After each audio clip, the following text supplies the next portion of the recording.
Ladies and gentlemen, good day and welcome to the Aarti Drugs Limited Q2 FY21 earnings conference call hosted by Centrum Broking Limited. As a reminder, all participant lines will be in the listen-only mode, and there will be an opportunity for you to ask questions after the presentation concludes. Should you need assistance during the conference call, please signal an operator by pressing star, then zero on your touchtone phone. Please note that this conference is being recorded. I now hand the conference over to Ms. Cinderella Carvalho from Centrum Broking. Thank you, and over to you, ma'am. Thanks, Faizan. Good afternoon, everyone. On behalf of Centrum Broking, I, Cinderella Carvalho, thank the Aarti Drugs management team for giving us this opportunity to host the Q2 earnings con call. From Aarti Drugs management team, we have today with us Mr. Harshit Savla, Joint Managing Director, Mr. Harit Shah, Whole-Time Director, Mr. Adesh Patil, Chief Financial Officer, Mr. Vishwa Savla, Director, Pinnacle Life Sciences. At the outset, I congratulate the management team on continuing to deliver excellent earnings in these unprecedented times. I now hand over the call to Chief Financial Officer, Mr. Adesh Patil, for their opening remarks. Over to you, Adesh. Thank you, Cinderella. So we welcome you all for the conference call of Aarti Drugs Limited. Main purpose of the call, like always, is to brief you about the quarterly performance of the company and the current market conditions for the business. In September 2020 quarter, company recorded the consolidated quarterly revenue of rupees 578.11 crores with year-on-year growth of 21.07%. Domestic sales of the API segment grew approximately by 20.79% and exports by 8.58%. Around 55% of the year-on-year growth in the API segment was due to volume growth. Formulation segment revenues grew by around 48.38% on a year-on-year basis on the account of high export growth. For the September quarter 2020, API segment contributed approximately 88% of the total consolidated revenues, and 12% was contributed by the formulation segment. Within API segment, 66.17% of the revenues came from domestic market and 33.83% from the export market. In formulation division, 32.77% of the sales came from exports in this quarter. For the quarter ended September 2020, revenues from the API segment can be broadly classified into following therapeutic categories. The antibiotic therapeutic category contributed to around 44%, anti-protozoal around 15%, anti-inflammatory around 12%, anti-diabetic around 10%, antifungal around 7%, and the rest can be classified as others category. As compared to last financial year of 2019-20, anti-inflammatory segment has increased from 10% to 12%, mainly on the account of higher sales of products like Nimesulide and diclofenac sodium. In September 20 quarter, consolidated earnings before interest, tax and depreciation is rupees 116.73 crores, up by 70.41%, and consolidated profit after tax for the quarter ended September 20 is rupees 75.27 crores, up by 132.96%. Despite the challenging conditions, the company was able to maintain very good operational efficiency, which, along with good realization in selling prices, led to increased gross margin. Debt to equity ratio of the company reduced further down to 0.47 as of September 2020 on a consolidated basis due to strong internal accruals. Company has already scaled up its anti-diabetic and anti-inflammatory capacity, and it will give impetus to revenue growth in financial year 2020-21. This would further supported by good growth in formulation exports. Additional capex is being done for introducing new products in anti-diabetic category towards the end of financial year 2021. As the COVID-19 situation improves, the project work should pick up pace in coming quarters. Company will soon announce its capex plan for multiple projects, which will include active pharmaceutical ingredients, specialty chemicals, and intermediates. The company is actively doing further backward integration of its products to reduce imports dependency. We would like to now open up the session for question and answers and take questions from the participants. Thank you very much. We will now begin the question and answer session. Anyone who wishes to ask a question may press star and 1 on their touchtone telephone. If you wish to remove yourself from the question queue, you may press star and 2. Participants are requested to use handsets while asking a question. Ladies and gentlemen, we will wait for a moment while the question queue assembles. Reminder to the participants, anyone who wishes to ask a question may press star and 1 at this time.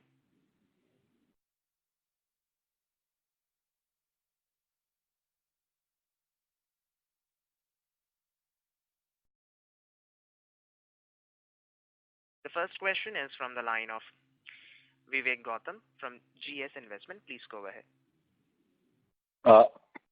So this was regarding the sustainability of our margin and the tailwind for the sector, the query for our API sector. So is it sustainable and how long would these last, or already the peaking out has happened and story could, and we have seen the best of it? Hi. Yeah, so our already the maximum prices were there in June quarter because of the shortages of supplies. Now the situation seems to be stabilizing a bit. So for us, for Aarti Drugs Limited, we feel that for our product line, our margin should somewhat continue in December quarter also. We thought earlier that December quarter would be dull, but then we feel that that this will also be a good quarter in terms of margin. And let's see how it fares in March quarter. But for December quarter, we are very much confident. So basically, the tailwind still remain okay due to China plus one factor and China blue sky policy. And due to the COVID, the demand for API and the related pharma products remains strong. And we also have that additional hope from the FDA approval for the US. Any progress on that front that might also help us out? Correct. So any resolution on the FDA front, that is definitely going to be a big kicker. Means we are not even estimating any additional margin benefit which might come from that particular aspect.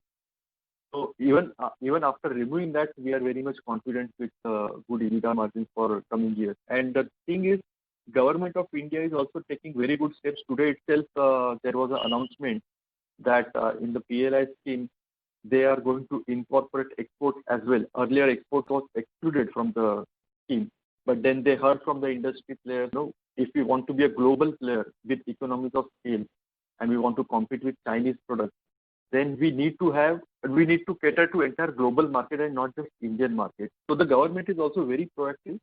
So we feel that even from macroeconomic factors, it is very good for coming 3 to 5 years. Very nice, sir. And our policy of making China import substitute products, which no one else makes in the country or less people make, that is also helping around. And what about the formulation place, sir, in the rest of the world through our subsidiary, wherein we had the IP rights and we can contract out the manufacturing to other places so that capacity constraint doesn't come in. And even if we don't have that approval of environment right now, but we can cater to the demand from rest of the world market, how is that performing? Yeah, and what is the growth capex like? Yeah. Growth capex also, which you plan to raise the funds for. Yeah. So in terms of formulation, again, the export division is performing well. We have, like you said, we have increasingly investing in creating IPs. So our R&D is developing many new products. and we are working in many emerging markets in Latin America, Africa, and Asia, as well as now we have started through some partners in Europe and Canada as well. So that helps us enter into the regulated markets.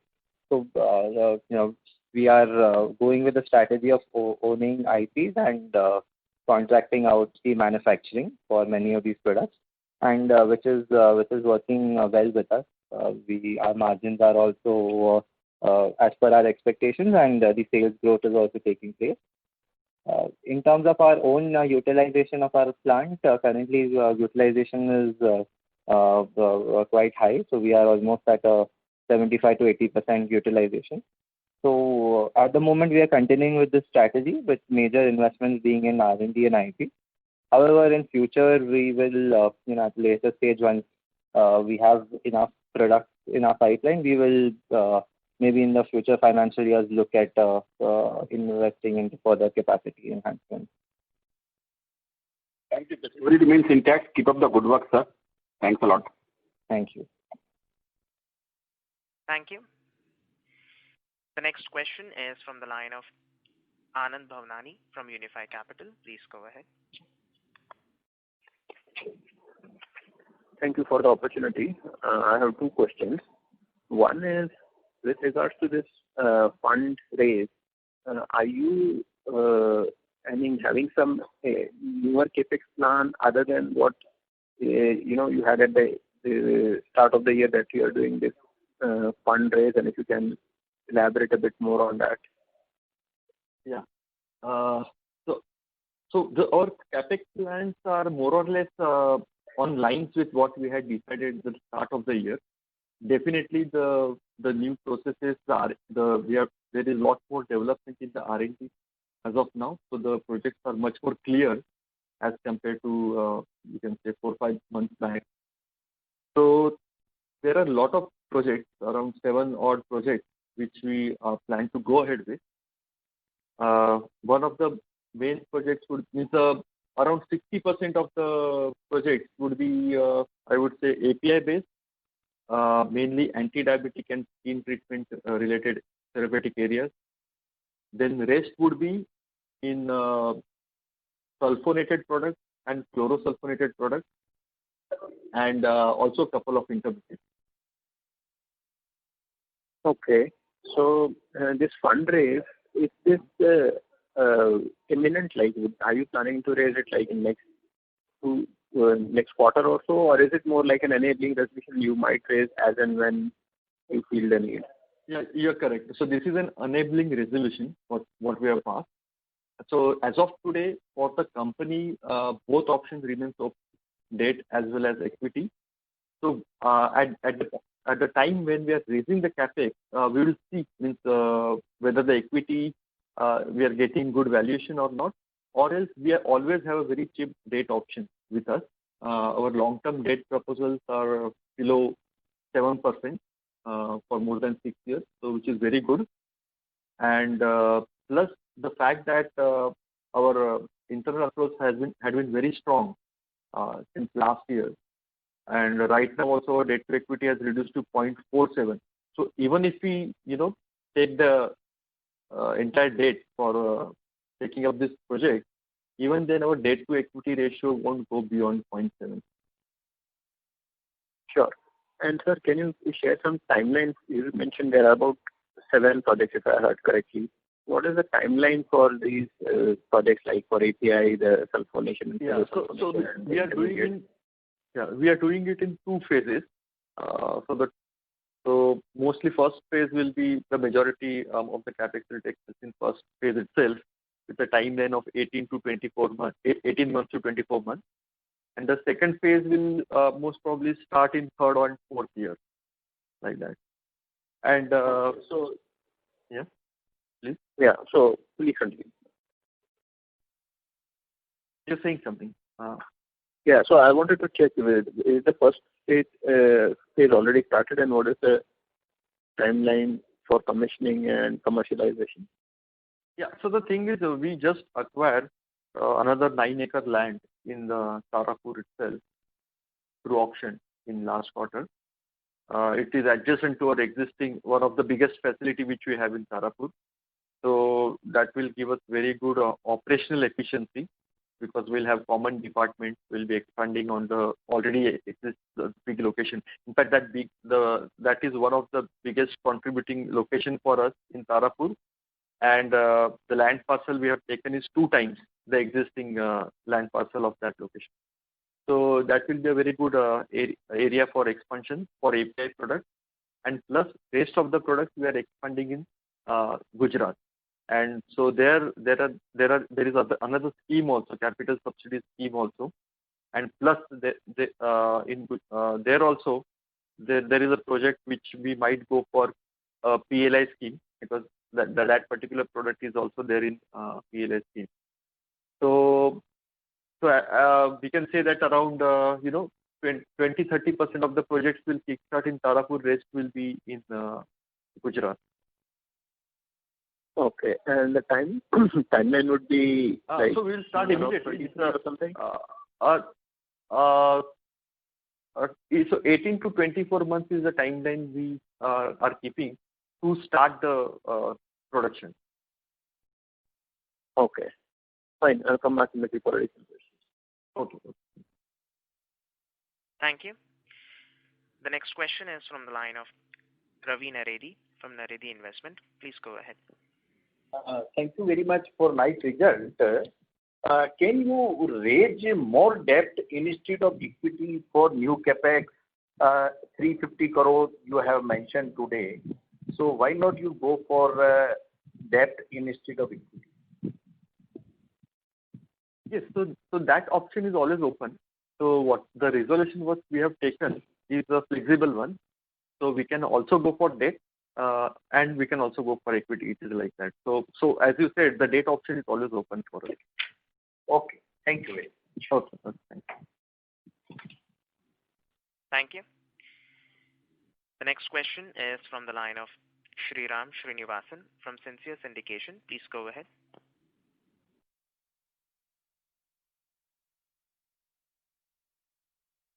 Mr. Srinivasan, your line is in talk mode. Please go ahead with your question. Mr. Srinivasan. First of all, I got the congratulations to the management for the stellar results. Sir, we are not able to hear you. This is the operator. My audio congratulations to the management for the stellar results. I hope I am audible right now, right? Yes, Hello? you're audible, sir. Please go ahead with your question. Yeah. My audio congratulations to the management for the stellar performance during the quarter. I have 2 to 3 questions to be answered from the management. First is that what is the quantum or percentage that the supply of our supply have been coming from China? First thing is that is this margin will going to continue for upcoming quarters for us? What will be the revenue guidance and the bottom line guidance that we can expect from the management for the next 2 years down the line? Sriyan, yeah. We'll take one by one. So first you said that how much supply is from China, right? Yeah. So it is dynamic, but anywhere between 15 to 20% of our RM consumption would be from China, and we are taking a good amount of steps, to develop alternate vendors in India, either through the way of contract manufacturing or identifying new vendors.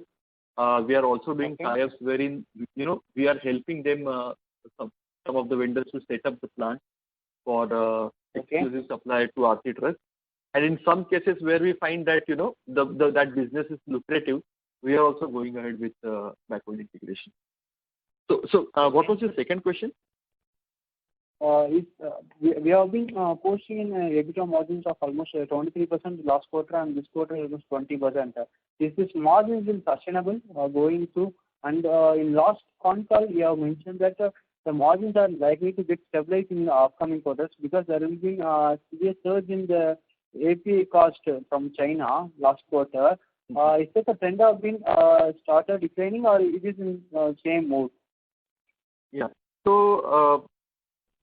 So towards the end of first quarter, that is June quarter, already we had seen some tapering off of the prices, and that is why you've seen that 24, upwards of 24% EBITDA for the API side. 24.6% EBITDA was there for the first quarter. Now it is 21, upwards of 21% for the API segment. What we are seeing is that if now the prices are more or less stable. See, the thing is, there are always couple of products where supply-demand issue will be there and the prices will go down. But that apart, more or less, we are seeing that even for December quarter, the margin should continue. So the things are going well.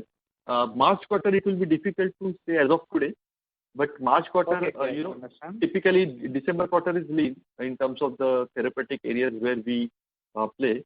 March quarter is usually good for us in terms of demand. So I think so March quarter will be good in terms of top line and everything else. Okay, fine. And one more thing, sir, what is the quantum of CapEx that we are allocated for this FY21? FY21. Okay. So FY21, we may not be able to do a capex more than by half year end we have done somewhere in 40, 45 or something. Okay. But that is also to do with one of the land acquisition which we did. So 140, right? 140. No. This year we may not be able to do that much. Maybe if we buy a land or something, maybe that much. But otherwise, it won't be above 100. But majority of the capex will accelerate in the calendar year of 2021.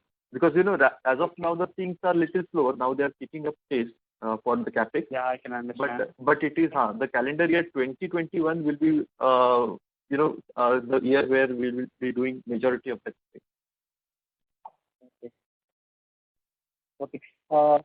Almost we have been proposed to raise almost 350 crores. All the 350 crores will be go for an capex in going for the next 2 years, or else that we have in plan to distribute in some other areas on product development or kind of thing. Okay. So the thing is, this 350 CR means we raise. We are also getting lot of good opportunities in inorganic space. Inorganic growth. So that area is always there. Our capex plan itself is to the tune of 600 crore plus. So that is another area. And product development, that is something which is we are doing continuously. So that we take care in the part of regular capex also.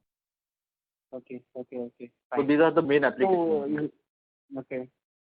We are rightly running at more than 30 to 25 to 35% of revenue growth as of now for the first half year of this year. Is this the momentum will continue going forward? December quarter, it's difficult for me to predict because generally it is a lean quarter, but then year on year we should be doing good growth, no doubt about that. March quarter we are very much confident for very good sales growth. And one thing I would like to point out that we are very strong in antibiotic and antiprotozoal segment. In fact, one of the world leaders in the kind of molecules we are operating in. And because of lockdown, this June quarter and September quarter, the spread of infectious diseases was very low. So frankly speaking, the full potential of our product line was not explored in this particular year during the COVID period. So what we expect after vaccination is out for COVID, when the people start going out, that time again this particular range of products will do better in terms of quantity sales as compared to FY21. If my understanding is correct, means once the footfalls of the clinics have started happening, then the domestic antitherapy segments will outperform the market. If I'm right, means right? So a lot of growth potential is still not unlocked. Okay, I would say. Okay. And the last question from my side: what will be the potential upside for the next two years in terms of business growth that you have been looking forward? I didn't get that question. Sorry. For the next 2 years, what will be the potential business growth that we are looking for in terms of growth potential for next 2 years? Yeah. So both revenue as well as the profitability. Yeah, next 2 years we'll be doing good incremental growth, no doubt about that. And because a lot of debottlenecking projects we continuously keep on doing. Apart from the big capex which we have planned, and plus one anti-diabetic production line will become active towards the end of this financial year, which is other than the main capex which I talked about. So that will also drive future growth. How much in terms of I will give you a potential. Our current capacities, what we have as of today, not considering the new antibiotic line which will come in towards the end of this year. Without considering that line, our current product capacity can give a revenue, has a revenue potential of around 2,500 plus crores. If we consider September month selling prices. Not even the entire quarter, I'm just talking about September month. Okay. So we can do almost 2,500 crores of top line by the end of this fiscal year, right? No, not at the end of this fiscal year, but that is the potential which we have. For next fiscal year. Last quarter we did 81% of the production efficiency was 81% for September quarter. And plus by the end of this year, additional anti-diabetic facility will come in, so that will increase the potential further up, and plus do some debottlenecking projects. Thanks for answering that. My all congratulations once again to you. Thank you. Thank you. The next question is from the line of Mr. Resham Jain from DSP Investment Managers. Please go ahead. Yeah, thank you for the opportunity and congratulations on good numbers. So my question is on capex. You have highlighted about this, but if you can just give the number in terms of the amount of capex which is already planned and something which you might be planning. If you can give some color on the same as well. So something which you have planned and the future capex also, which is under the drawing board currently.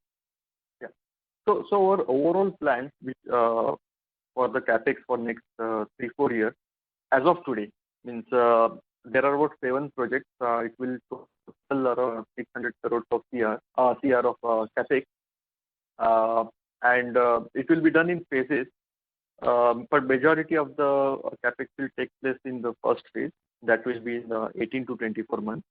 And apart from that, whatever small debottlenecking projects which we are taking up in the existing location, that will keep on happening. So they may not take more than 20-25 crores per annum for those kind of projects. So that will keep on happening. Apart from that, these are the big projects, greenfield projects which are planned. And sir, if you can just broadly explain us the capex which you are doing and the products which you have selected, how are those projects or those products being selected in terms of opportunity size, and what is the thought process behind selecting those specific products? Yes. So the 7 projects which we have selected, many of them are integrated with one another. So one of the main thought processes, we are creating an ecosystem of products. It's not just like we'll be going ahead with one product or something like that. So all these products will be somewhere linked to each other. And because of this linkage, we will be able to have very big capacity. And it will be easy to sell some of the products, some of them will captively use. So being an integrated manufacturer, that will give us a lot of competitive advantage also. And that is the main strategy going ahead with these products. Obviously, some of them are independent also, like there are some APIs for skin treatment and everything. But other than that, this is like chemicals, intermediate and API, all mixed basket is there. Understood, sir. And sir, if you can just help us, just give you the ballpark number out of the 600 crores. You mentioned a lot of projects are in a way backward integration kind of projects. So out of this 600 crores, what will be that ballpark number for backward integration? It will be difficult to say, because the thing is, some of the projects what we are doing, half of it, like maybe 30-40% will be backward integration, like captive consumption, but rest we'll have to sell outside also. So those kind of things are also there. But to answer your question in a reverse way, I would say the external sales potential of this capex would be very roughly, vaguely around 1,500 crore, the external sales potential. And because you are doing backward integration also, your normalized margins will be slightly better than what you have done historically. Correct. That also is correct. Yes. Understood, sir. That's the only thing I wanted to ask. Thank you. All the best. Thank you. Thank you. Ladies and gentlemen, in order to ensure that the management is able to address questions from all participants in the conference, please limit your questions to 2 per participant. Should you have a follow-up question, we would request you to rejoin the question queue. The next question is from the line of Hemant Shriram from Bearing Advisors. Please go ahead. Yeah, good afternoon, and thank you for taking my question. I just have 2 questions regarding the industry and competitive actions. Firstly, you mentioned China earlier on in the call. Could you maybe elaborate a little bit on whether you expect the China factor to be a temporary source of competitive edge, or do you think it's a structural change in your industry? Yeah. We believe it is. Earlier, frankly speaking, someone asked this question to me back in the month of February or March, and that time we said it is a temporary change. But as of now, the things look like it is a structural change. What had happened was in 2017-18, there was string of closures in China because they wanted to have a greener. They wanted to move like US, more towards service industry, close down all the polluting industries and everything. So there was a lot of shortages happening in 2017-18, and at that time also there was quite a bit structural change in terms of many of the foreign clients started looking towards more and more Indian suppliers. And in the very short span of 3 years, again this COVID thing happened. And initially it was not that big of a deal, but then it turned out to be such a pandemic, and most importantly, created a lot of discontent in a lot of countries, in China. And because of that, we feel now it looks like a structural change. And even the Indian government started taking drastic steps. They had planned it, I would say maybe 4 or 5 years back, but right now they are really going ahead and starting to implement everything. So our macroeconomic factors are looking very good for next 3 to 5 years. So we feel that this has turned out to be a structural change for the industry. Got it. Interesting. And the second question is on competitor action. In light of the structural change that you expect the industry to enjoy over a 3 to 5 year time frame, and you have been on a capex program, how do you expect your competitors to react as well, and would that have any adverse effect on normalizing margins? You're talking about Chinese competitors? Chinese as well as Indian, if you have any. No, I mean, the thing is, the reaction, I think it will remain, ideally remain same. As in, whenever we, in past also, for few of our products, when we expanded or doubled our existing capacities, it was mainly because we were confident of gaining more and more market share from the competitors. So that is always going to be competition will always there in place, and we are not afraid of it. And our key strength is making bulk production, keeping the cost of production low. We also, our regulatory teams are quite strong.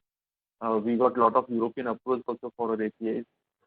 So the thing is, overall, I would say Aarti Drugs as a company has a good skill set to capitalize on volume products. So we are not afraid of the competition as far as the volume products are. Got it. Thank you very much, and I'll get back in the queue, and all the best for the future. Thank you. Thank you.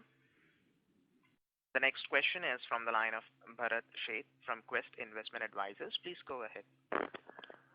Hi, thank you, Atil, and congratulations on good set of number. Adil, I mean, you say that we have a potential with existing capacity to go up to 2,500 crore, and now we are also doing some debottlenecking, and that also. So what would be with that debottlenecking our potential, and at what capacity utilization level? And second, the line which we are adding for this diabetic, so that what is the potential of the contribution from that? That is the second question. So this give you, I mean, top line potential over the next 2 years before any greenfield capex start contributing. Yeah.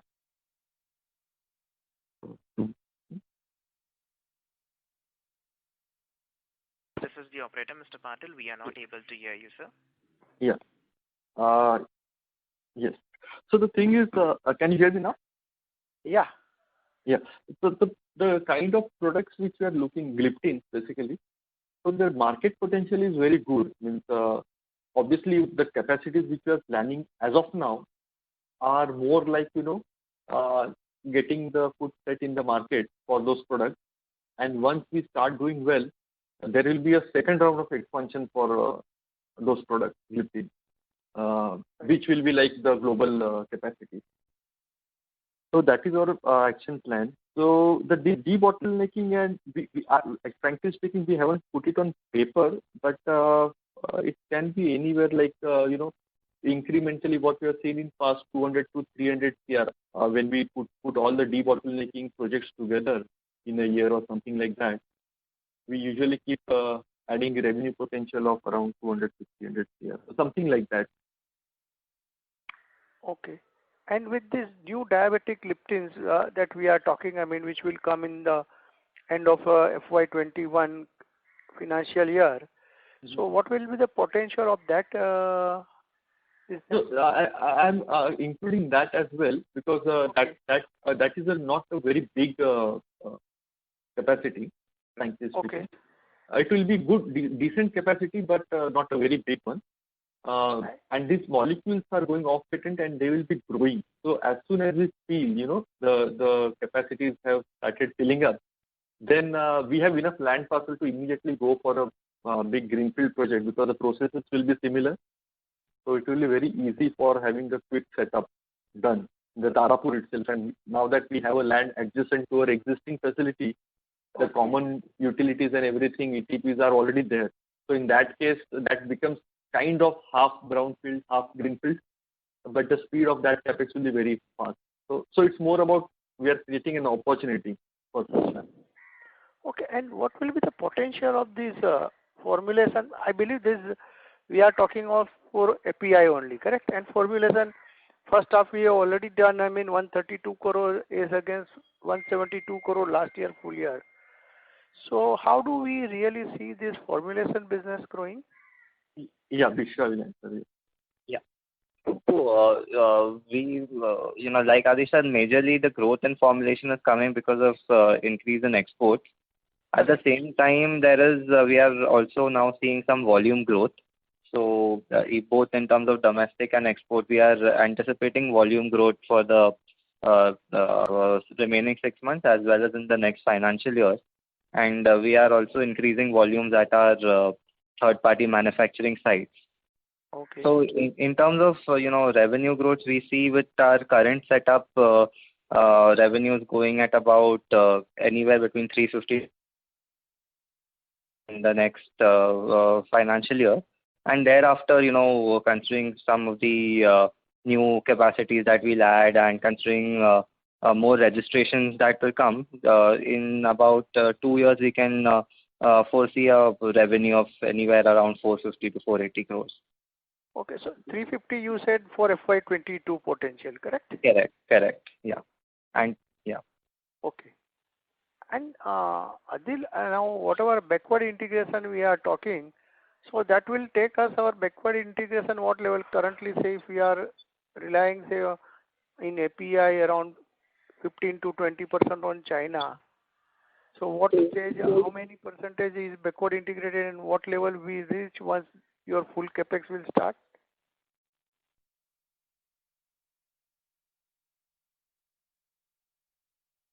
Hello? Sorry, ma'am, it was on mute. So backward integration, the thing is around 2-3 projects from the 7 projects are backward integrated projects. But in that also, some of the products we might be selling outside because the kind of capacities which we will be putting in, they won't be totally used by captively. So we will have to sell outside also. So it is a mix of both. It's an integrated project kind of a thing. Okay. And for this PLI, whatever capex we'll be all doing, are we going to form a separate subsidiary or will be done on Aarti Drugs only? Yeah, that's a good question. So we will be thinking of that because the products which will be new, we can definitely go ahead with 100% subsidiary. So that is always an option for us because we do have a chemical subsidiary, 100%. So there is a possibility starting a new company. Okay. And in first quarter call, you said that we have our capital turnaround ratio, asset turn ratio in case of API is around 2.5 to 3 times, and of course formulation is a much more. So still we stand there at 2.5 time to 3 times. Yeah. So this particular quarter, what we saw, if we see our asset turn to net fixed asset, not the gross block. So now it has crossed 3. It is of course about 3 for last quarter. And for the new projects, what we have seen, we are getting anywhere between 2.5 to 3. But that is also because of the fact that some of the production will be captively consumed. So that is why the asset turn seems to be lower. But then the profit potential is much higher. And last question on this operating cash flow, this quarter, this first half, we have reported around 54 crore and capex of around 45 crore only. So is there any dip, vis-a-vis the first last year, around 196 crore operating cash flow. Mm-hmm. So what do of course, 195 was the full year. First half is around 54 crore operating cash flow. Right. So is there, some kind of a strain on our cash flow? Okay. Not really. So the main reason for the cash flow, with operating cash flow being low in the first half, was because our sales has increased tremendously in the first 2 quarters. That was the main reason.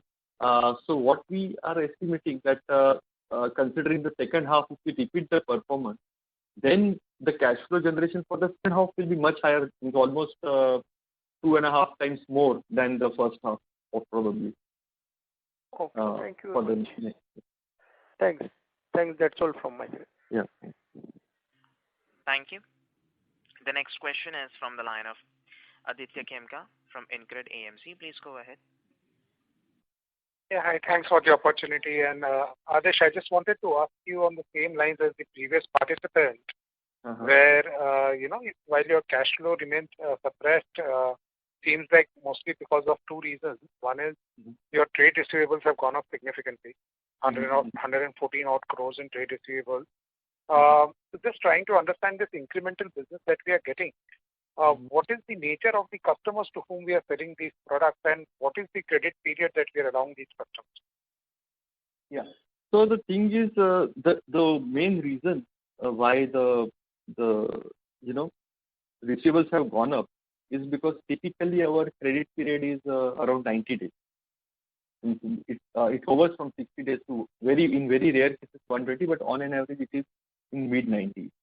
So usually what happens is, if a particular quarter has done exceptionally well in terms of sales, then all the sales usually fits in the working receivable, and that is why the net operating working capital requirement for the first half year looks very high, because our September quarter has done more than 570, around 574, 575 crores of sales.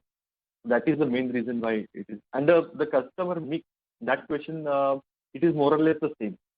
Means it hasn't changed anything as compared to the previous year. Right. No, I understand what you're saying. But Adesh, on the same thing, your trade payables have actually come down, in the 6 months, while your sales and your procurement must have also gone up.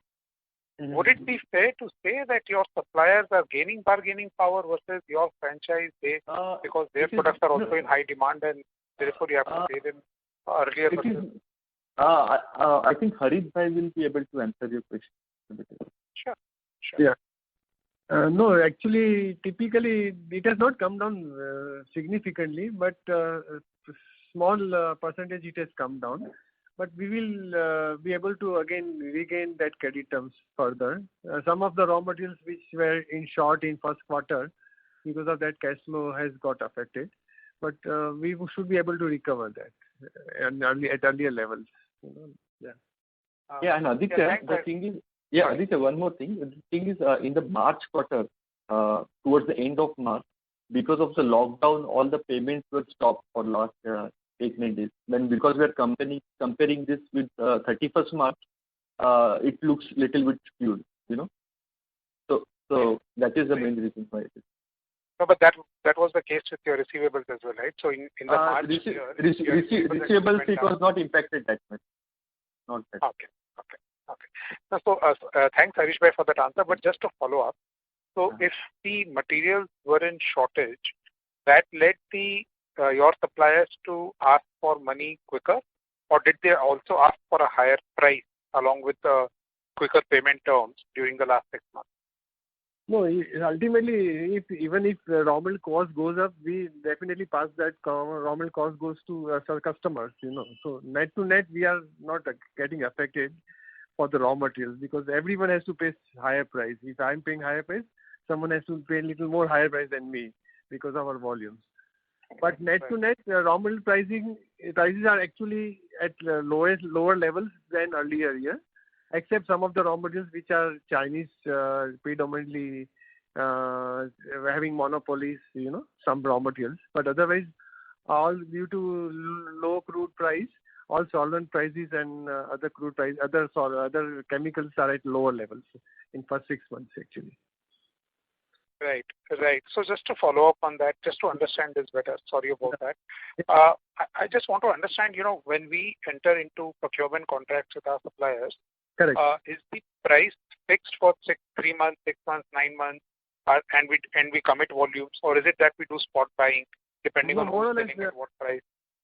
Some of the contracts are based on raw material pricing. For example, some raw material are based on toluene, so we take the toluene price as a base price, and then based on that we fix the price on monthly or quarterly basis normally. So it is all purely raw material driven pricing. Raw material. So you basically give your supplier a markup over his raw material cost. Yes. Right. And then if I were to invert the question to your customer side, so when you sell to your customer, does your customer treat you the same way? They give you a markup over your raw material, or is your pricing of your end product determined by the product market? No, both actually, because ultimately we are into API space where we are not the only ones. So whenever raw material cost goes up, we normally pass it on to the customer. Normally, it's an immediate pass on. There is no lag. Pass on. No lag. Normally, no lag. Yeah. Understood, Harish Bhai. Thanks a lot and all the best. Thank you. Thank you. The next question is from the line of Kunal Pavaskar from InGrowth Capital. Please go ahead. Hi, thanks for the opportunity. My question was the top 10 products of the company are around 3/4 of the total sales today. The question was that in generally, even if you could give it at a more granular level, that'd be helpful. But in each of those products in the top 10, what might the standing at a global level be for the company? Without taking names of the products, but which countries you are competing with in each, and what is the size of Aarti Drugs at a global level in each of those 10 products? Is it number 1 position, or is it in top 3, or is it in top 5? Can some detail like this be shared with us, please? Yeah, most of the products of top 10 products, we are either number 1 or 2 or 3. So all the 10 products, we are number 1 or 2 or third number. Okay. Just to follow up on that, then the competitors are broadly from which country? Are they local or are they China or some other country? Either China or domestic, either of it. Yeah. Okay. And then just to add to one question that an earlier participant asked, you are confident of adding capex today because of the changed environment. Yeah. How do you mitigate the risk of these competitors also coming in with a supply response for the changed demand environment? What are your thoughts on that? So is there a risk that say 18, 24 months down or 36 months down, there is suddenly a glut in certain output products that you have? What is the chance of that happening in certain products? I mean, and how do you think about that? Yeah, I will answer this question. Frankly speaking, the government policies is not the main factor for us to, which is driving the capex. The fact that our internal accrual, the cash flows, the size of the company has also grown, that this much capex can be taken means immediately by the company. That is one reason. Another main reason I would say is also metformin, because metformin has done really well for us in last year. We expanded the capacity to 1100 tons per month, and now and the market of the metformin is also growing in double digits. So we will be doing a 2-phase expansion of that product. So the final capacity what we are eyeing is 3000 tons per month for metformin, but we will be doing it in 2 phases. Initially we'll launch 2000 means total of cumulative of 2000 tons. Right now we already have 1000, so it will become 2000 tons per month on in a very near term, and then final would be 3000 tons per month. So that is one. So that had nothing to do with the PLI scheme or anything like that.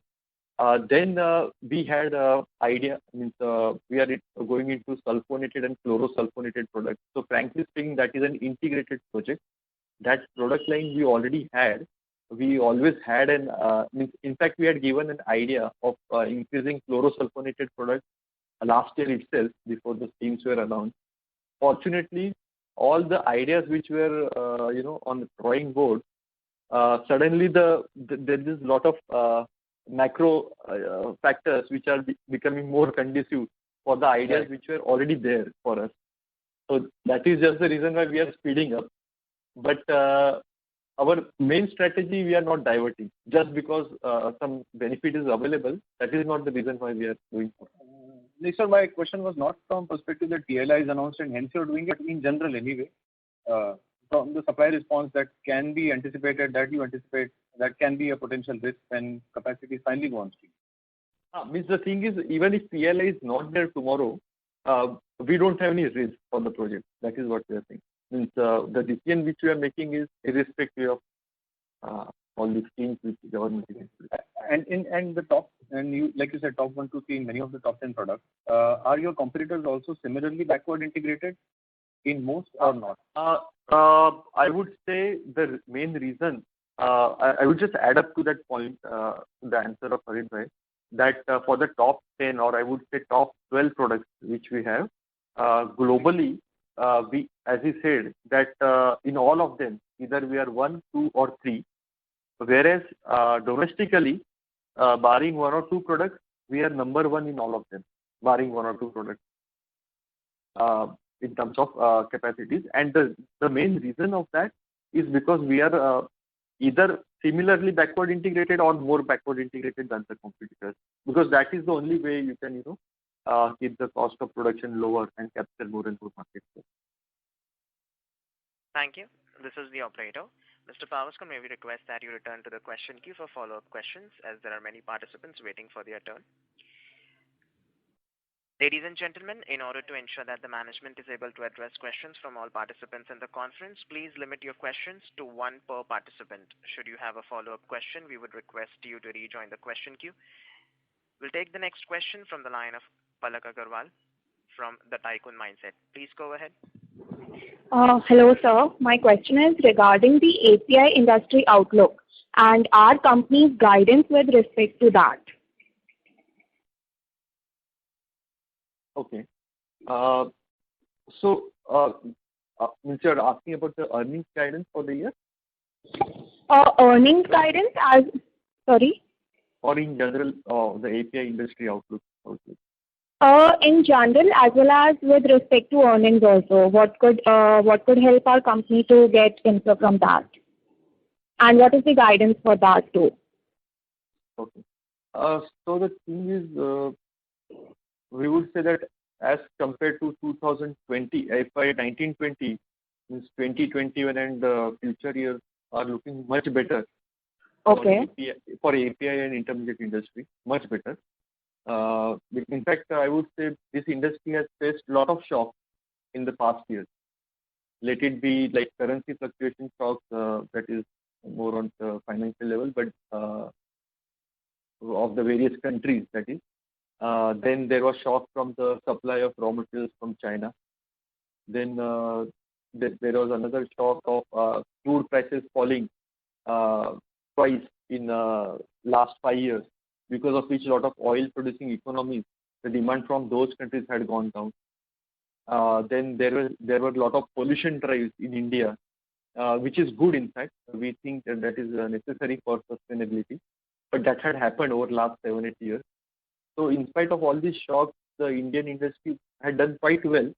And now that the government is taking additional steps for Atmanirbhar policies and everything, let it be anti-dumping duty, let it be PLI scheme, let it be subsidy schemes, which few of the state governments are giving.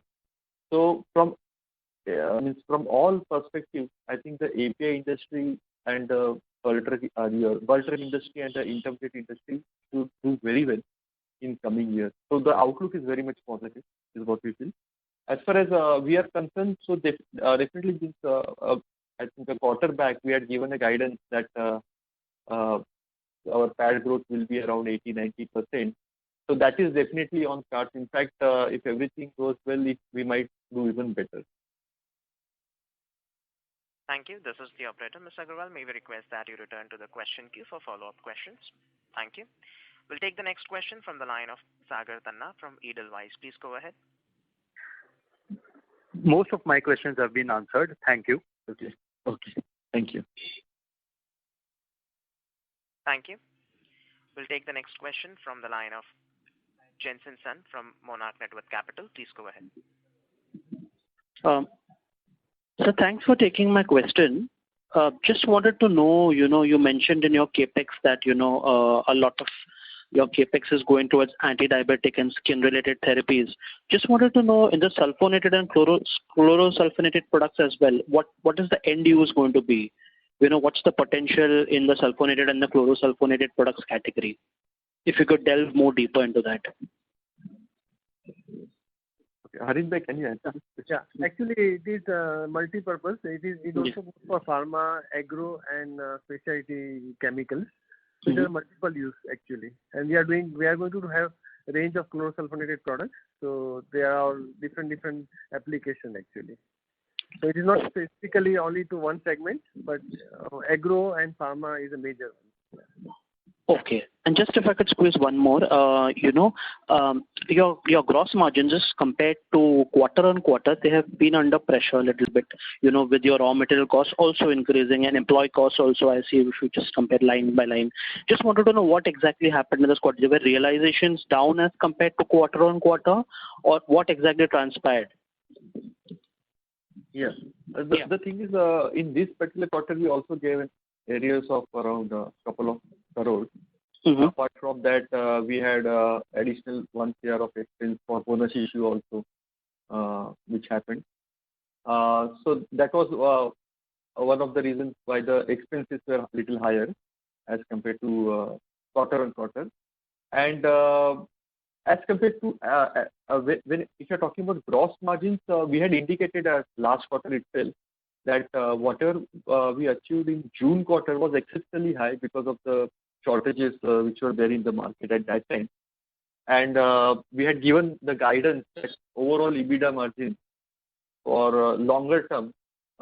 Earlier, last year we used to give it at 16%, but now we feel that 18 to 20% is something which is more feasible given the fact that the outlook is so positive for this. Thank you. This is the operator. Mr. Sun, may we request that you return to the question queue for follow-up questions. We'll take the next question from the line of Kunal Dhamesha from Emkay Global. Please go ahead. Yeah, thank you for taking my question. I have just one question. Out of the Sir, please increase the volume of your phone. We are not able to hear you. Is it audible now? Yes, sir. Yeah. So I just one question. Out of the 600 crore capex that we have indicated for next 3-4 years, how much of that would be for the PLI scheme?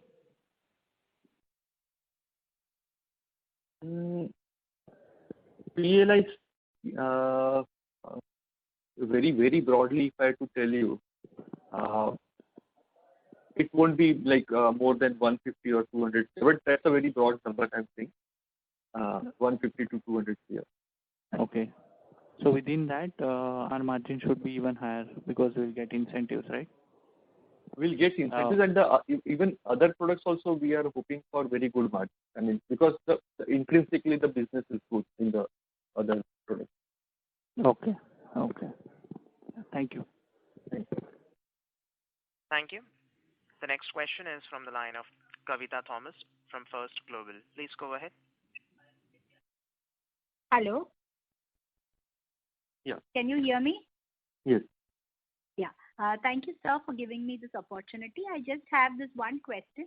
I wanted to understand in terms of what is our dependence still on raw materials from China, and what is the impact of this anti-dumping duty on the raw material for ciprofloxacin? Yeah.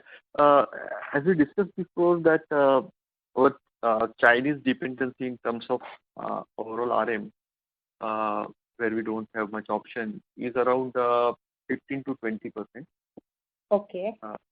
And where we don't have option, and anti-dumping duty, that is definitely very helpful because it protects Indian players from the dumping of the product from China. Sometimes what happens, just to play the market, sometimes there is a temporary dumping from the Chinese player, and because of which government is being protected to the players. So it is positive, in fact. So it is positive.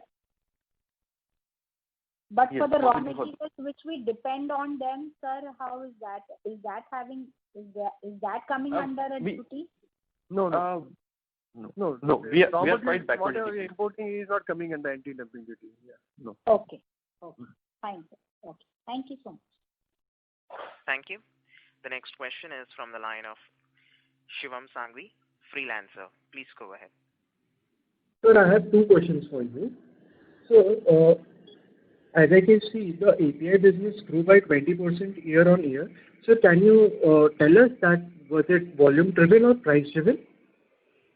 Yeah, it was around, you can say 55% was volume driven and 45 was price driven.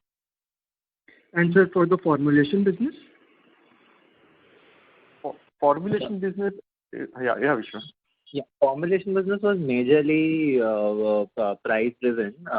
Rather than price driven, it was actually a change in the product mix because the kind of products and the market where we were selling changed. So that is the major reason for the growth. Okay. And I have one more question. Sir, I can see in 2018 and 19, the export revenue was around 38% overall. And I can see from the last 2-3 quarters, it has reduced to 34%. Am I right? Yes. Sir? Yes, correct. Sir, can you just shed some light in this? Yeah.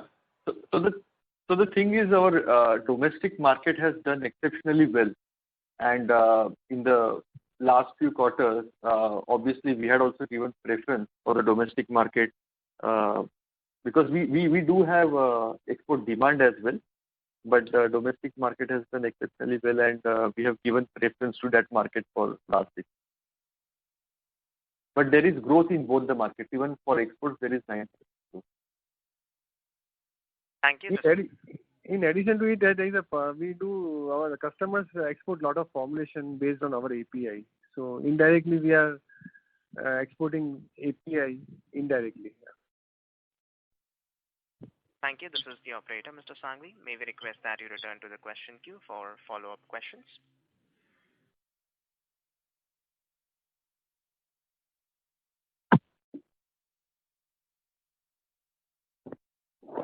The next question is from the line of Vivek Gautam from GS Investment. Please go ahead.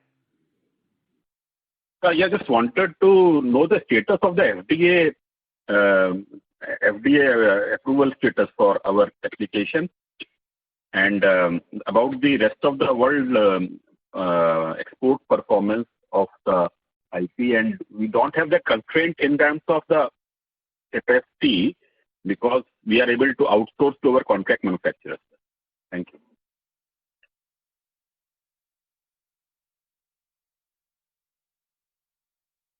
Yeah. Hello? Formulation export, I think Vishwa can answer that. IP, because they are IP. Yeah. So, like you said, we are basically investing in the IP. We are developing products for global markets, and many of them, especially for regulated markets, we are outsourcing the manufacturing. So that way, because the basic control of the development as well as the marketing is with us, and there are enough capacities available where we can outsource. So that that limitation in terms of capacity is not there. However, our own manufacturing plant is also available, which we are upgraded in terms of current GMP requirements, and we are triggering international plant. So our own manufacturing plant will also be capable of exporting to many more countries from the next financial year. Thank you. Mr. Gautam, may we request that you return to the question queue for follow-up questions. We'll take the next question from the line of Deepak Khatwani from Girik Capital. Please go ahead. Yeah, hi, Adesh. I just have one question on pricing. So we still have like 45% of growth coming from pricing. So I just wanted to know, when do you think we'll return to pre-COVID level pricing, and whenever we return to that level, will our growth be significantly impacted, or will it be taken over by volume growth and everything will still look good? Yeah, so definitely, as you said, that infectious diseases like antibiotics and antiprotozoals, those categories will do better once the vaccination is out and people start going out. As of now, people are staying in. So even from doctors, we have heard that the spread of these infectious diseases has been quite low. So that is one positive which is yet to come. Then some other benefit which will come in is because of the government policies. So that should also take care even if the prices come down a little bit. But then the thing is, as of today, there is no indication as such that the prices will collapse sharply, from here.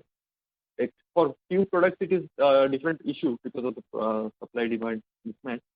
But overall, the prices are stable. Thank you. This is the operator, Mr. Khatwani. May we request that you return to the question queue for follow-up questions. The next question is from the line of Vaibhav, individual investor. Please go ahead. Hi. The potential of 2,500 crore with the September pricing which you talked about, is that is at what capacity utilization level? That is usually what is 95%, I would say 95%, something like that. And do you think we can reach to that, or we need to do more debottling to reach there? It is reachable, but then the thing is, what happens, not all products do well at the same time sometimes, But then we do have the flexibility of converting one plant into another. But that is potential which can be reached. Usually what we do is when we calculate capacities, it is rated at 28 days, 29 days. So based on that, we have taken that number. 28 days in a month. Thank you. This is the operator, Mr. Weber. May we request that you return to the question queue for follow-up questions. The next question is from the line of Sharavanan from Unifi Capital. Please go ahead. Congrats and good set of numbers. So one clarification I had was this technology partner for chlorosulfonation. Have you identified the partner?